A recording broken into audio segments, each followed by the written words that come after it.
There you are. Hey guys, I'm back in the shop and I'm back to you with another Mañana no Mas daily check-in.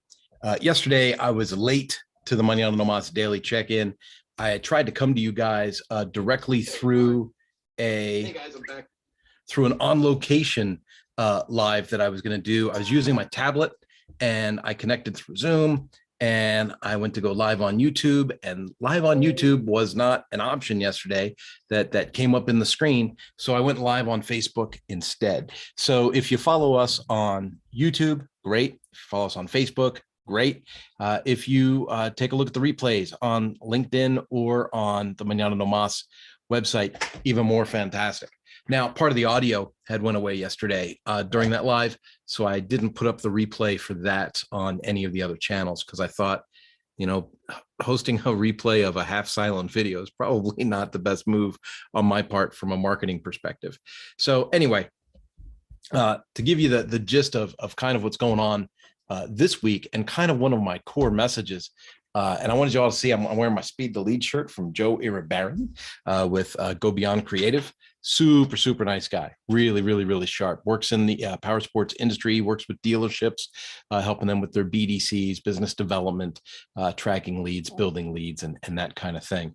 So one of the things I talked about yesterday, and one that I'm really driven by today because it was such a successful thing, was I was telling folks, you don't know where your next dollar is coming from. And some of you may have heard this yesterday and you're going, oh boy, here he goes again. But you don't know where your next dollar is coming from. If you're in business, if you're an entrepreneur, you don't know where your next dollar is coming from. I'm driven by this by so much because, from a technician standpoint, I was the technical trainer at Ducati and the training and publications manager at Suzuki. And so it's not uncommon for, a mechanic to reach out to me and say, hey, Kurt, do you remember which tool does this or which tool does that? Or, what's the torque value or how tight should the belts be on a 2-valve air-cooled motor? Things like that. And they'll call me and they'll say, hey, I was going to do this. I just want to make sure I'm doing this right. Or, hey, I'm trying to check, for continuity in the CAN bus. If I go from here to here, does that make sense? And it's flattering. It's absolutely flattering that people think of me in that way. But I think what I'm driven by more when I think about that is something must have gone right in the relationship building process when I held those positions. The idea that those technicians would still call upon me. I haven't been at Ducati for over 6 years. So the idea that people that work at Ducati dealerships still look to me as the expert in the product line that they service is really quite flattering. And again, speaks to the relationship that I built with them during my tenure in that position. So I think about that. The other thing is a couple of weeks ago, a former employer of mine had reached out, and the story is kind of unique. It's in that he's starting another business, and I worked for him 18 years ago. So we had this relationship of boss and employee, and we had this relationship in the past. We don't hate each other or anything crazy like that. So immediately people go, oh, an old boss. Oh my gosh. No, this guy calls me up and he goes, hey, I'm over here trying to launch this new business and I'm trying to figure out how press releases work and writing a press release and distribution and social. And he goes, why am I beating myself up trying to learn how to do something when I already know you and you're like the smartest person I know at this stuff? So can I just hire you? Can I hire you to do this for us so I can focus on what I do best?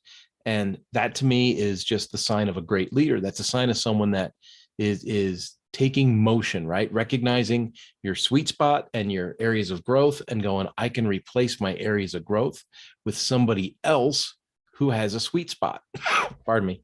And then, of course, focus on what you do best, which is grow your business, run your business. And so we made an agreement. We came to an agreement upon work that I would do and how much it would cost. And we jumped on the horn yesterday and worked out his first press release, a grand opening for his new business. So,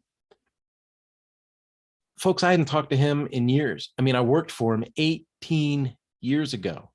And now here I am, an entrepreneur running my own business, a little bit of digital marketing, a lot focused on communication and leadership, and a real sweet spot for power sports. And coincidentally, his business is remotely tied to power sports. So it kind of brings things full circle for me, which is really, really great. And I think to myself, wow, man, you really don't know where your next dollar is coming from. Every transaction and every relationship that you have now, that you build now, that you interact with now, is actually a deposit into this virtual savings account you have that you're going to withdraw from in your future. How often do people in their 20, 25, 30, 35, right? So 20s and 30s. How many people in their 20s and 30s are looking at people in their 50s and 60s and even 70s and going, man, why is it so easy for them? Why do they get all the breaks? You know, how come making sales for them is so easy? How come they get all the accounts? I'm working really, really hard and I don't have that kind of, I'm not getting that kind of. What people don't recognize is people in their 50s, 60s, and 70s have built and hopefully nurtured relationships over all those decades that they've got a head start on, which gives them that virtual savings account that they can go to and make a withdrawal when they need to. I was taking a look at our number one project, the Powersport Academy, and I'm watching the time here, folks. So don't worry, I'm not going to go crazy on you, but I was thinking about our number one project, the Powersport Academy, and how I know all these service writers and service managers and some dealer owners. And realistically, if I had 20 dealers that I was working with, and helping them build their parts and labor business, it would be somewhat of a success. It would be somewhat of a success. And then here I am beating myself up and I'm going, oh, well, I'm doing the social, I'm making the videos, I'm sending the emails, I'm doing the, why, how come this isn't happening? How come I'm not experiencing the success that I want? I put myself in the position of that 25, 30, 35-year-old, right? Wondering, well, how do other people find these types of successes? And I can't find these types of, well, what's the matter with me?